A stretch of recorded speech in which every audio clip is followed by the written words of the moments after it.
Hello, welcome to Jason the Old Millennial. My name is Jason, speaking to you in my basement in the great state of Kansas.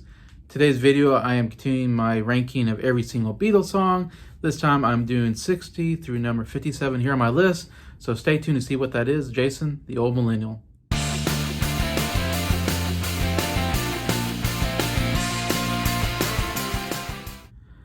Hello everybody, hope everybody's doing well here on a Friday afternoon.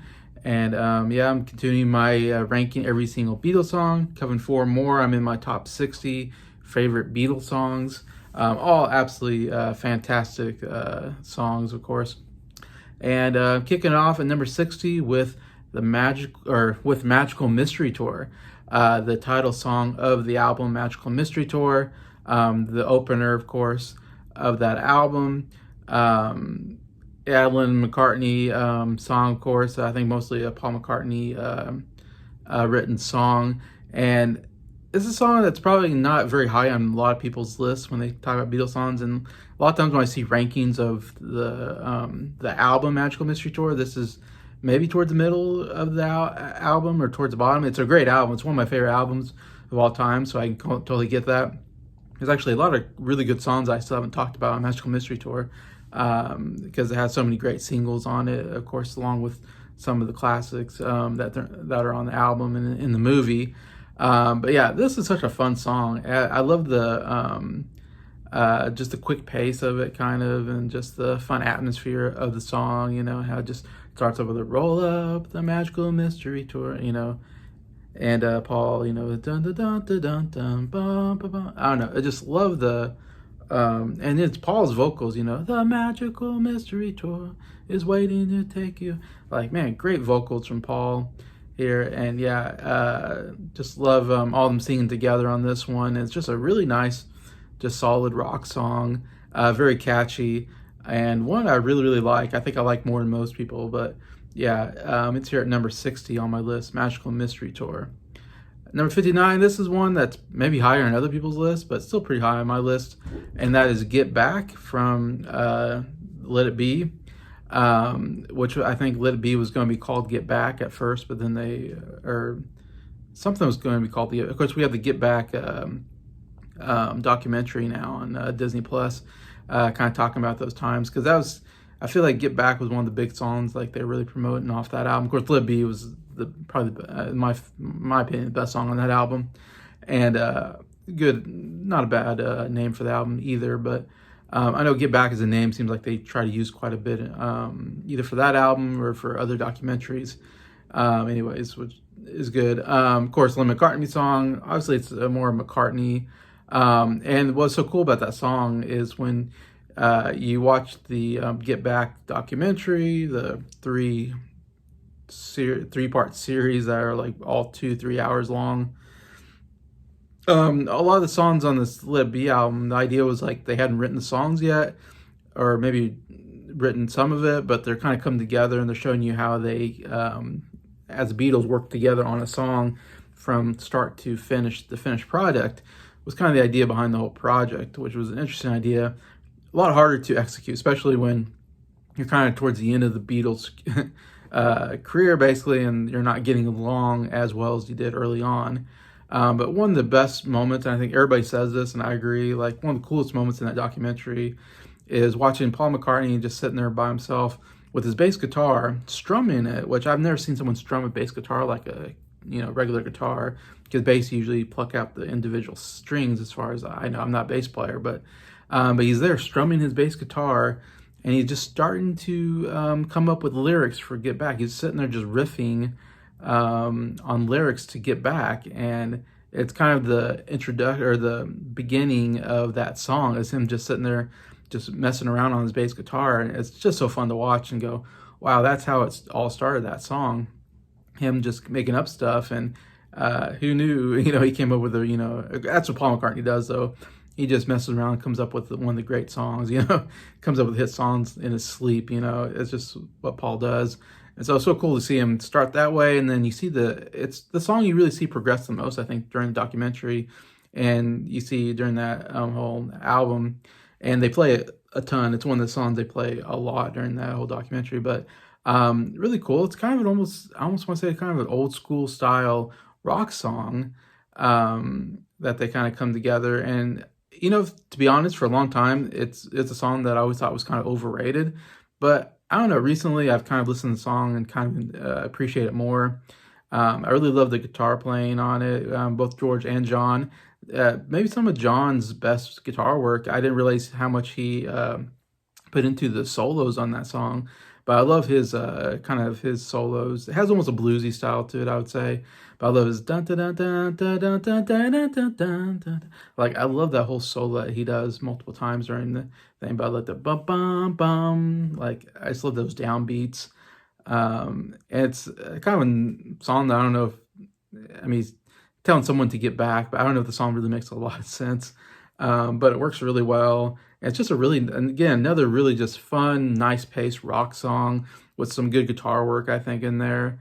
And just a really good like beat, really good groove to it. Bump, bump, bump, bump, bump. It just has this great groove to it that I actually really enjoy. And so, like I said, a lot of people love this song. I think it might be high, but it's still 59 on my list. And it's also a #1 single, I should say, as well, being on the album. It came out as a single, it was #1. So, I mean, did very, very well for them. One of the last #1 singles, I believe, that they came up with. Anyway, so yeah, get back at number 59 on my list. Number 58 is one of my favorite songs off the White Album that I think is somewhat underrated. I don't hear enough people talk about. That is Mother Nature's Son. Come out the White Album, Lennon McCartney song. Of course, it's really a Paul McCartney type song. Really, he did the writing for it. Again, like a lot of White Album songs, he wrote this in India during downtime, which they had quite a bit, I think. And again, as you can tell from the title of the song, it's just him kind of talking about nature and his love for nature, I guess, which evidently Paul like had some love for nature. And so it's just him talking about nature and stuff like that. And he wrote the song. And as I said, Paul McCartney just could write anything and make a hit song out of it. Interesting thing I didn't really realize about is John was also writing a song about nature called Child of Nature. But it never got recorded or anything like that while he was with the Beatles. He wrote that song during that time period.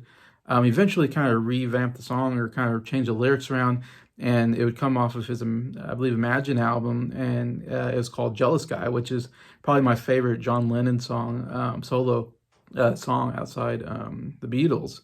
Anyway, so that's kind of cool information I didn't realize about it. But anyways, going back to Mother Nature's Son. Yeah, absolutely amazing. I love the Kiss guitar work on it. It's real fun. And he does these do do do do do do do do. Wow, it's just so great. And it's one of those songs. It's just serene. I don't know what's the word to say. Just relaxing type song that you just listen to, and you just relax and just close your eyes, and it just sweeps over you. And yeah, it just makes you feel good kind of song, I guess, for me. And yeah, just a really wonderful song from Paul McCartney. And that's Mother Nature's Son at number 58. Last song on my list today, number 57, is Babies in Black from Beatles for Sale album. Again, I feel like I've heard a lot of people say Beatles for Sale is like their least favorite Beatles album. It's actually towards the bottom of my Beatles album, but it's still I think, a really solid album. And some of their original work is some of their best, I think. In fact, I have some of them pretty high on my list. I just got done with last video or so doing like I'm a Loser and I Don't Want to Spoil the Party, two other excellent songs off that album. Of course, the Lennon McCartney song. And really, this is a joint effort song, written song kind of by Lennon and McCartney. A lot of times, of course, this is somewhat getting towards from the early Beatles to mid Beatles. It's kind of the transitioning from Hard Day's Night to Help, this kind of transition album.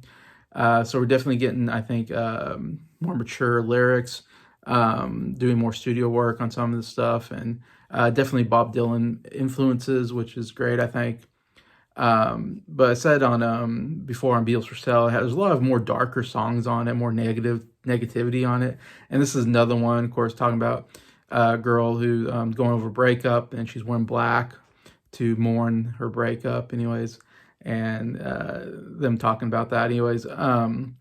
It's also, from what I researched, it said this was the first song they actually recorded for Beatles for Sale, is Babies in Black. So it's one they definitely were working on at that time, and they were ready for when they were, because Beatles for Sale was an album that was like, they weren't really ready for an album, I don't think, but they had some songs ready, and they're like, we got to get an album out, by Christmas or something, because the record company was like really hounding them to do 2 albums a year, which is absolutely insane. But I think that's the way it was maybe back then. Is it was not about quality but quantity. You just like put out as much stuff as you want, and they figured whatever Beatles put out, it's going to sell. So they really put the Beatles for Sale, kind of rushed it out, and that's why they did 6 cover songs and 8 originals, like I said. And but yeah, so this was one of the originals they had ready for the album that came out. And I love this is just kind of the same way I love, I think of Don't Want to Spoil the Party. To me, it's kind of similar, is that has a kind of country western feel with the guitar, and just the John Lennon, Paul McCartney singing together. Their vocal harmonies are just so amazing, and that's why I put this pretty high on my list.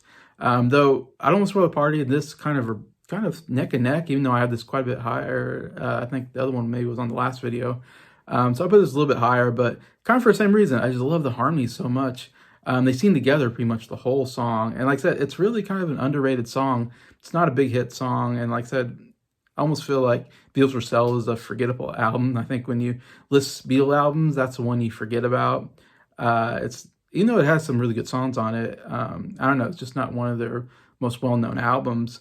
And so this kind of gets put in the back, but again, I have it at number 57. It's a really, really excellent song, I think, that needs to be talked about more.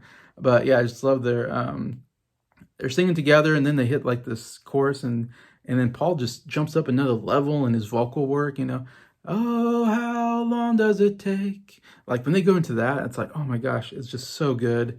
The harmonies are just perfect, and you're just like, oh my gosh, that's the money spot. It's like when you're listening, you're like, yeah, it's pretty good, and then they hit that note, and you're like, oh yeah, that's the note. That's the note that really kills it. And that's what they do in Babies in Black. So I mean, definitely give this a listen if you haven't listened to it in a while.